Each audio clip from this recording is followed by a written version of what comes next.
কেমন আছো? আশা করছি সকলে খুব ভালো আছো, সুস্থ আছো। তো আমার নতুন আরও একটি ভিডিওতে তোমাকে জানাচ্ছি অনেক অনেক অনেক স্বাগত। তো চলে এসেছি আমি তোমাদের বান্ধবী রিঙ্কু একটা নতুন ভিডিওর সঙ্গে। তো আজকে হলো গিয়ে মকর সংক্রান্তি, ঠিক আছে? আজকে হলো মকর সংক্রান্তি। উঠেছি একটু আগে, মানে এখন বাজে ঘড়িতে 9টা 10 উঠেছি। অনেকক্ষণ আগে, ঘন্টা দেড়েক আগে ঘুম থেকে ওঠা হয়েছে। তারপরে আমাদের এখানে আজকে এত কুয়াশা পড়েছে যে মানে ভোর থেকে উঠে কিছু দেখা যায়নি। আমি একবার উঠেছিলাম 5টা 10-এ, আবার উঠে দেখছি পুরো অন্ধকার, শুয়ে পড়েছি। তো যাই হোক, কী করবো, তখন অন্ধকারে ঠান্ডা কেটে কেটে কাজ করা আমার পক্ষে সম্ভব নয়, ওই জন্য শুয়ে পড়েছি। আর এখন আজকে বাড়িতে অনেক কাজ, আজকে পিসি কাজ করতে আসবে না, তো অনেক অনেক অনেক কাজ। বাসন ধোবো, জামা কাপড় ধোবো, গোটা ওপর থেকে নিচ অব্দি ঝাঁট দিয়ে মুছে পরিষ্কার করতে হবে। তো আজকে তো যেহেতু মকর সংক্রান্তি, ঠাকুরের আলপনা ফালপনা দেওয়া হবে, সেই জন্য আজকে বাড়িতে প্রচুর কাজ। তো চলো বন্ধুরা, তোমরা পুরো ভিডিওটা দেখতে থাকো। আমি এখন, আমাদের সকালবেলা কিন্তু চা খাওয়া হয়ে গেছে, তোমাদের দাদার আর আমার চা খাওয়া হয়ে গেছে। আর এখন মেয়েরা সবে মাত্র উঠলো, ওকে সোয়েটার টুপি পরালাম, তাকে সোয়েটার টুপি পরালাম, পরিয়ে এসে মনে হয় নিচে গেছে। তো সোয়েটার টুপি সবাইকে পরিয়ে টরিয়ে দিয়েছি, মোজা টোজা পরিয়ে দিয়েছি, বলেছি 12টার আগে যেন গা থেকে কিচ্ছু না খোলে, তাই তো মনে এখানে, হ্যাঁ চলে যাও। তো যাই হোক, এখন একটু চা খাবো, চা খেয়ে সংসারের কাজ আরম্ভ হবে। ঠিক আছে, ঠিক আছে, সংসারের কাজ আরম্ভ করব। চা একবার খাওয়া হয়ে গেছে, আজকে শুধু মনে চাই খেতে হবে, যা ঠান্ডা, চা ছাড়া অন্য কিছু আর চলবে না, সেই জন্য বুঝলে। আরে কত কাজ, পিসি না আসলে একটু কাজের চাপটা বেড়ে যায়। পিসি সকালবেলা আসবে না, বিকেলে আসবে। পিসির বাড়ি, পিসি ডাক্তার দেখাতে যাবে, সেই জন্য।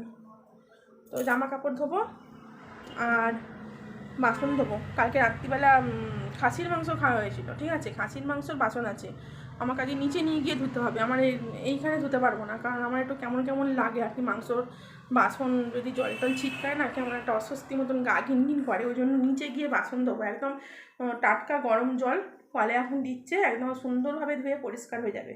কিন্তু হলে কী হবে, সেটা দোকানের সামনে আমাকে সাবধানে আস্তে আস্তে করতে হবে, হলেও সেটা জলটা গায়ে পড়বে না, নিচে দিক দিয়ে বেরিয়ে যাবে। আর এখানে হলে আমাদের গায়ে ছিটকে পড়ে, আমাদের এখানে সামনে যেটা কল খুললে না, গায়ে ছিটকে পড়ে জলটা।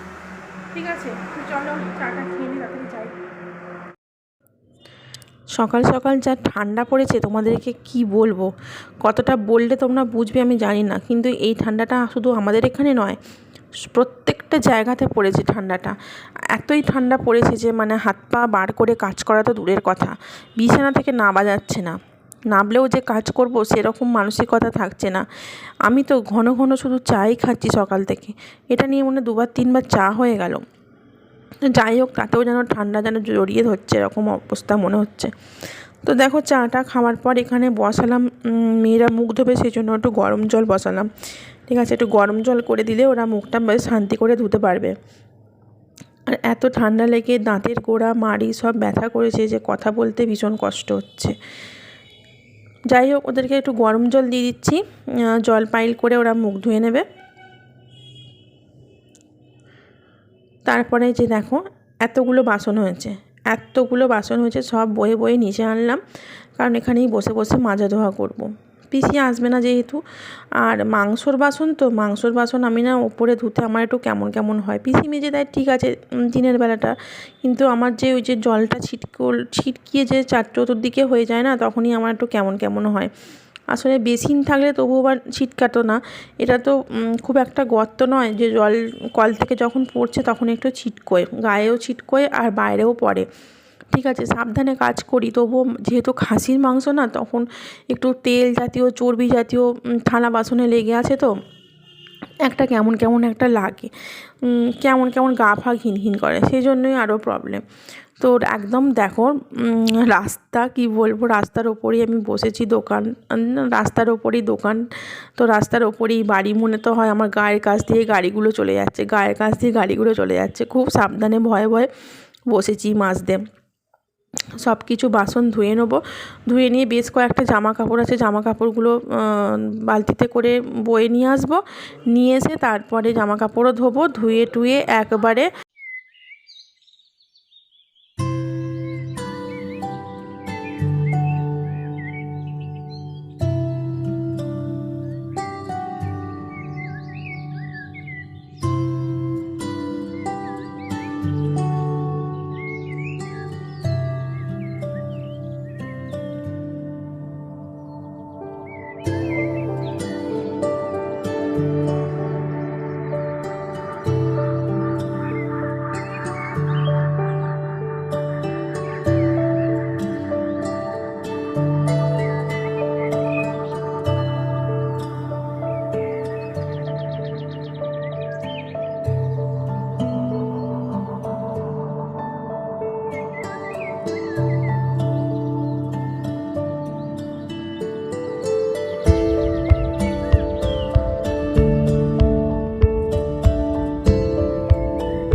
কয়েকদিন ধরে বিছানাতে জামা কাপড়গুলো কাচা হয়ে লাট দেওয়া হয়ে পড়ে আছে, আর গুছানোও হয়নি, পাট করাও হয়নি, ভাঁজ করাও হয়নি, কিছুই হয়নি। দেখলাম যে অনেকগুলো জামা কাপড়ই প্রায় এখানে হয়ে গেছে। আসলে কি বলো তো, দোতলায় আমরা থাকি তো, ওখানে বেশ জামা কাপড় একটা আনলাতে অনেক হয়ে যায়, বড্ড হিজিকিজি হয়ে যায়। আর আমি ওই জন্য কাঁচা জামা কাপড় বেশি নিচে নামিয়ে নিয়ে যেতে চাই না। এইখানে থাকে, এইখান থেকেই ওরা সমস্ত ডেলি পরার জামা কাপড়গুলো এখান থেকে নিয়ে পরে। আর ওই জন্য একটুখানিটা গুছিয়ে সুন্দর করে রাখলে বেশ দেখতেও ভালো লাগে, আর এমনিতে নিজেরও বেশ পছন্দ লাগে আর কি। তারপরে এই বিছানাটা এখন বেশ ইউজ হয়, বেশ বলতে সব সময় ইউজ হচ্ছে। মেয়ে তো দিনে রাতে এইখানেই থাকে, আমার বড় মেয়ে দিনে রাতে এইখানেই বই নিয়ে আসে, এইখানেই পড়াশোনা করে, এইখানেই খাওয়া দাওয়া করে, এইখানেই সারাদিনটাই থাকে। শুধু ঘুমোতে যাওয়ার সময় ঘরে গিয়ে ঘুমায় আর কি, এরকম। তো যাই হোক, বিছানাটাও টান করে গুছিয়ে দিলাম। তারপরে চলে এসেছি এখানে, তো পুজো করব আজকে, সেই জন্য গোটা ঘরটা ঝাঁট দিয়ে সুন্দর করে ধুয়ে মুছে সব পরিষ্কার করব। এখন করছিলাম, প্রায় দিনই এই ঘরটা আমার পরিষ্কারই মানে ছিল আর কি। ঝাঁট দিয়ে পরিষ্কার, যেহেতু ছাদের ঘর তো মেঝেটা মাজা নেই, ওই জন্য না যতই ঝাঁট দাও দেখি না কোত্থেকে ধুলো মানে এত হয়ে যায় যে যখনই ঝাঁট দিই দেখি না বেশ ভালোই ধুলো বালি সবগুলো সব বেরোয়। তো দিয়ে প্রত্যেক দিন ঝাঁট দিলে প্রত্যেক দিন একই পরিমাণেই ধুলো বালি বেরোয়। তো যেহেতু মেঝে বালিগুলো ওঠে সেই জন্য, আর আমারও বেশি নরম ঝাঁটা দিয়ে ঝাঁট দিতে বলেছে মিস্ত্রি, একদমই শক্ত ঝাঁটা ব্যবহার করতে বারণ করেছে, কারণ বেশি শক্ত ঝাঁটা দিয়ে যদি মানে খ্যাড় করে ঝাঁট দেওয়া হয় না, বালিগুলো উঠে চলে যাবে। তো সেই জন্য নরম ঝাড়ু দিয়েই ঝাঁট দিয়ে সুন্দর করে ধুলোবালিগুলো বার করে দিচ্ছি, পরিষ্কার, কোনো রকম নোংরা নেই তবুও। তো যাই হোক, এই সবগুলো সমস্ত ধুয়ে মুছে সাফা করব, আর সিঁড়ি টিড়িগুলো সব কিছু ধুয়োবো, সব কিছু পরিষ্কার করব। তো তোমরা ব্লগটা দেখতে থাকো, মাঝে মাঝে এসে আমি একটু কথা বলবো।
মতন বেজেছে এখন। তো আমি সমস্ত কাজ কমপ্লিট করলাম, একদম 3তলা থেকে 1তলা অবধি নিচে সব কিছু ধুয়ে টুয়ে পরিষ্কার করে চান করে এসে ঠাকুরের পুজো দিলাম। তো এখন ফল দিয়ে শুধু পুজো দিয়েছি, আর বিকেলবেলা ঠাকুরকে মকর দেবো, সন্ধ্যেবেলা আর কি, সন্ধ্যেবেলা ঠাকুরকে মকর দেবো। ডাব টাব সব এনে রেডি করা আছে, মকরটা মা তৈরি করে দেবে, মাও দেবে, আর আমিও এখানে ঠাকুরকে দেবো। তো চলো তোমাদেরকে একটু দেখাই, ঠাকুরকে পুজো দিয়েছি। উৎসবের অঙ্গনে আজ সবার আমন্ত্রণ, উৎসবের অঙ্গনে আজ সবার আমন্ত্রণ, উৎসবের শোভালোকে আজ আলোকিত মন, উৎসবের শোভালোকে আজ আলোকিত মন, উৎসবের অঙ্গনে আজ সবার আমন্ত্রণ।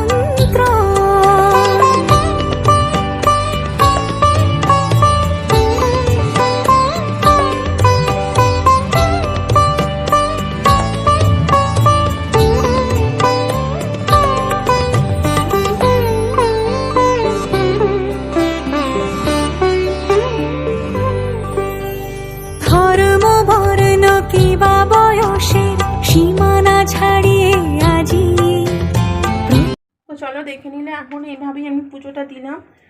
আর ম্যাগি করেছিস খিদে পাচ্ছে বলে? আর এখন এই যে ভাত বসাবো। কে বলেছে নিরামিষ ভাত? তো ভাত কেন খেতে নেই? ভাত তুই দিদাদের বাড়ি খাবি? তুই কি খাবি? দিদাদের বাড়িতে তো? আচ্ছা ঠিক আছে, তুই দিদাদের বাড়িতে খাবি, দাদু খাবে। ভাত তো বসাতেই হবে, ভাত দুটো বসাবো। হ্যাঁ, ভাত না খেলে কি খাবো? ভাত খেতে নেই তো? কে তোকে বলেছে ভাত খেতে নেই? ভাত আজকে খেতে নেই তোকে কে বলেছে? আজকে এমনি মাছ টাছ খেতে নেই, ডিম টিম খেতে নেই, মাছ মাংস ডিম খেতে নেই। ভাত না খেলে কি খাবে? নিরামিষ ভাত তো খেতেই আছে। চলো, হাঁপিয়ে গেছি পুরো। তাহলে অল্প চাল দিলেই হয়ে যাবে, ঠিক আছে? এত বড় হাঁড়ি বসাবো, বসিয়ে দিই, দেখি আমার খেতে ইচ্ছা করে তখন আমার বলবে ভাত দাও, তখন আমি কী করবো? ও এখন ম্যাগি করলো, ম্যাগি খাচ্ছে। আর ছোটো মেয়ে ওপরে আলপনা দিচ্ছে, ও বায়না করেছে, ওকে একটু আলপনা দিতে দিয়েছি, ঠিক আছে? খুব কান্নাকাটি করছিল আলপনা দেওয়ার জন্য। কত প্যাকেট ম্যাগি করছিস সবাই? 1 প্যাকেট, বড় প্যাকেট। চলো, দেখলাম যে ঘড়িতে প্রায় 1:45 মতন বেজে গেছে। কি রান্না করব আমার খুব ইচ্ছা ছিল যে নিরামিষে ভাত ডাল আর আলু পোস্ত করার, কিন্তু এখন যদি ডাল ভাত আলু পোস্ত করতে যাই আমার না অনেকটা সময় চলে যাবে, কিন্তু আমি টাইমে বাবাকেও খেতে দিতে পারবো না, আর আমরা নিজেরাও তো খেতে পারবোই না।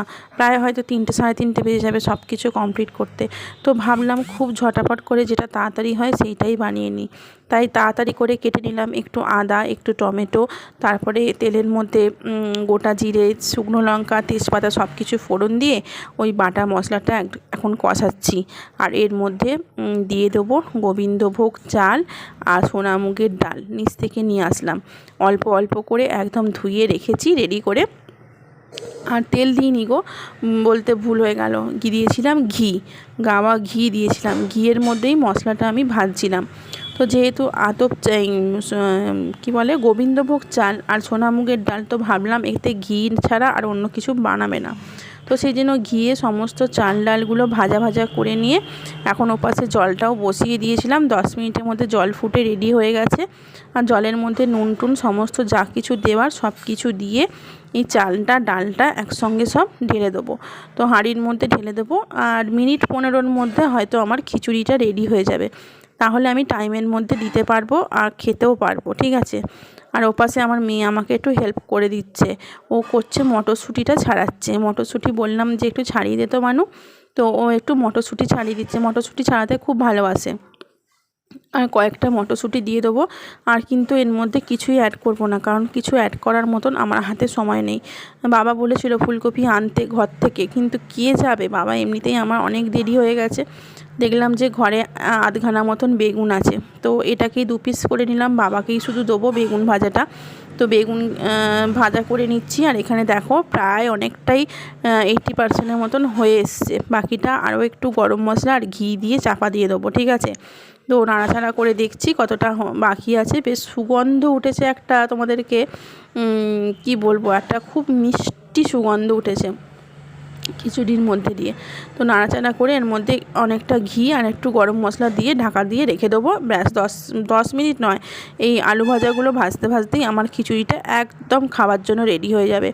আলু ভাজা গোল গোল করে কাটলাম, বাবা গোল গোল করে আলু ভাজা খেতে ভালোবাসে, আর আমার মেয়েও আলু ভাজা খেতে ভালোবাসে। কিন্তু হলে কী হবে, ওরা তো এই খাবারগুলো খাবে না, কারণ ওরা হচ্ছে আমার মায়ের দেওয়া লুচি আর ঘুগনি খাবে। মায়েদের আজকে ভাত হয় না, সেই জন্য। তো চলো বাবাকে বেড়ে দিই খাবারটা। তো বাবাকে বেড়েও দিয়েছি। আর দেখো বাবা খেতে বসে গেছে। এখানে বাবার একটু খিচুড়িতে ফুলকপি টুলকপি দিলে পছন্দ করে, সিম গাজর এগুলো দিলে পছন্দ করে, কিন্তু আমার তো এখন দেওয়ার কিছু সময় নেই। আমাকে বলছিল যে তোর যদি প্ল্যান থাকে তাহলে এগুলো দিতে পারতিস, আমি কী বলবো, আর হলো না। আর এখানে চাটনি করে নিয়েছি, দেখো টমেটোর চাটনি করলাম। খুব তাড়াতাড়ির মধ্যে 8 ঘন্টার মধ্যে আমার কিন্তু সমস্ত খাবার দাবার রেডি হয়ে গেল, ঠিক আছে? আবারও খাওয়া দাওয়া করে একটু রেস্ট নেবো, রেস্ট নিয়ে তারপরে আমি আবারও বিকালের জন্য প্রস্তুত হতে হবে। চলো এখানে বাবা খিচুড়িটা খেয়ে নিলে মেয়েরা ওখানে কী খাচ্ছে তোমাদেরকে একটু দেখাই, চলো। তো দেখো ওরা এখানে গায়ে ব্ল্যাঙ্কেট চাপা দিয়ে লুচি খাচ্ছে আর হচ্ছে যে ঘুগনি খাচ্ছে। আমার 2 মেয়েরই এই খাবারটা এতটাই প্রিয় পৃথিবীর যাই এনে দাও না কেন সব ছেড়ে দিয়ে ওরা আগে এটাই খেতে বসবে। ছোট্ট থেকে দেখে আসছি, আমার বড় মেয়েরও এইটা ভীষণ প্রিয় খাবার, আর ছোটো মেয়েরও এখন ভীষণ প্রিয় হয়ে গিয়েছে, কিন্তু স্কুলে নিয়ে যেতে চায় না। গুড ইভিনিং বন্ধুরা, সবাইকে জানাচ্ছি শুভ সন্ধ্যা। তো অনেকক্ষণ সন্ধে হয়ে গিয়েছে, আমাদের পুজো দেওয়া পুরো কমপ্লিট। মকর টাকর ঠাকুরকে সব কিছু দেওয়া হয়ে গেছে, আর নিচে নাবিও নিয়ে চলে এসেছি। মকর দেওয়া হলো, তারপরে বাউনি বাঁধলাম, তারপরে টুকিটাকি অনেকগুলো কাজ ছিল সেইগুলো সব কমপ্লিট করে এখন একটু ফ্রি হলাম। তো মকরটা তোমাদেরকে দেখাচ্ছি, চলো। তো দেখো, এই যে আমাদের মকর, এটা আমাদের মকর, তোমাদের দাদার জন্য এটা রাখা আছে, ঠিক আছে? সবার জন্য তোলা হয়ে গেছে, শুধু তোমাদের দাদার জন্য রাখা আছে। এরকম দেখতে হয়েছে।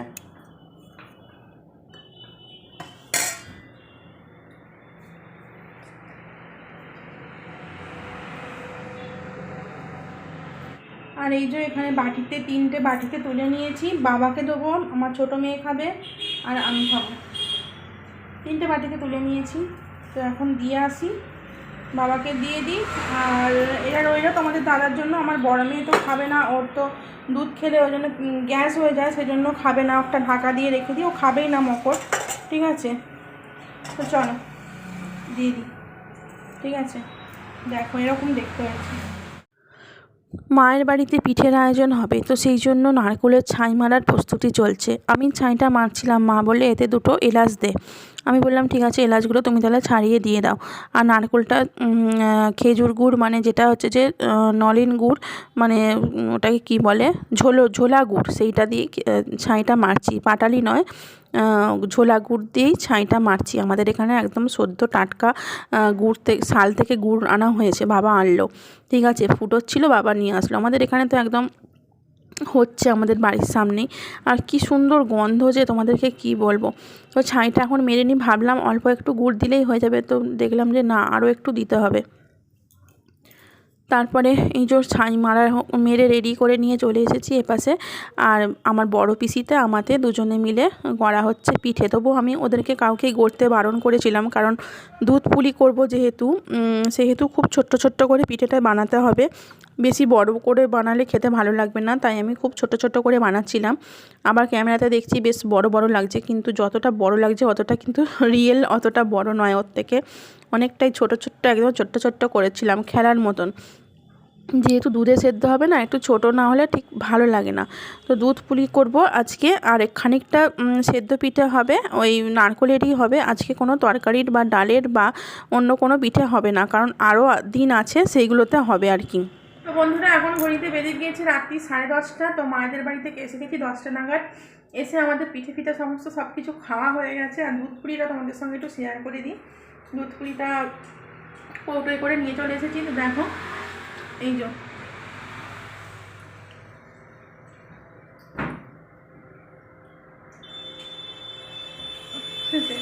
নলেন গুড়ের দুধ পুলি, একটু চিনি নিই, ওটাই গুড়ের তৈরি করা, ঠিক আছে? ছাইটাও গুড়ের মারা, আর হচ্ছে কি দুধটাও, মানে মিষ্টিটা পুরো গুড়ের। আর সেদ্ধ পিঠা আমাদের সবার খেয়ে 4টের মতন বেঁচেছে। তোমাদের দাদা নিচে বসে বসে খেয়ে নিয়েছে, আমিও দাঁড়িয়ে দাঁড়িয়ে 2টো খেয়ে নিয়েছি। সেদ্ধ পিঠা আমরা বেশি বানিনি, আমাদের দুধ পুলিটাই বেশি ভালো। তো আর একদিন আছে ডালের পিঠা করবো, আর একদিন সরষালি করবো, ইচ্ছা আছে, যদি দেখা যাক কী হয়। আর তোমাদের দাদার জন্য ওপাশে খিচুড়ি গরম করতে বসিয়েছি, গ্যাসে বসানো, মানে বসিয়ে এলাম, ওখানে লাইটটা জ্বালিনি, খিচুড়িটা গরম করতে বসিয়েছি। ওকে খিচুড়িটা দিয়ে দেবো, দিয়ে দিলে ও খেয়ে নেবে। আর আমাদের রাতের খাওয়া দাওয়া পুরো টোটাল কমপ্লিট। মেয়েরাও পাশে খাচ্ছে, একজন খাচ্ছে দুধ পুলি, একজন খাচ্ছে লুচি আর ঘুগনি। দেখো, তো ওরা এখন খেয়ে নিচ্ছে, ওদেরকে সব দিয়ে দিচ্ছি। 10:30টাও বেজে গেছে, প্রচুর বাইরে ঠান্ডা, যেন মনে হয় কনকন করছে। তো চলো বন্ধুরা, আজকের ভিডিওটা এখানেই শেষ করছি। ভালো লাগলে লাইক করে পাশে দেখুন। দেখা হচ্ছে আগামীকাল নতুন আরেকটি ভিডিওতে। আজকের মতন সবাইকে টাটা, বাই বাই।